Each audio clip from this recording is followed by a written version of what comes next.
This is Alan Bush with the Daily Financial Forecast for Tuesday, March 6th. Starting out with the stock index futures, there was a rather spectacular day to the upside yesterday with some follow-through strength this morning. Some of the additional gains linked to news that North Korea may be willing to talk about the possibility of giving up its nuclear weapons program. Also, there appears to be an easing of tensions in the trade area. So those two factors helping the market this morning.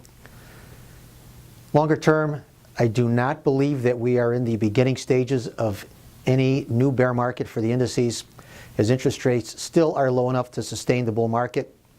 Some of the political problems that we have seen as of late apparently will, in my opinion, only slow the advance in this bull market for the indices. Moving over to the currencies, the dollar index coming under some pressure, even though the probability of a rate hike at the March 21st meeting actually did increase, so some bullish news is being ignored. That in itself should be viewed as a sign of weakness for the dollar index.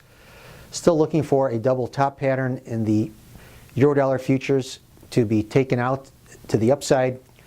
Also, we are seeing some gains in the Australian dollar after the Reserve Bank of Australia, although they did keep rates unchanged.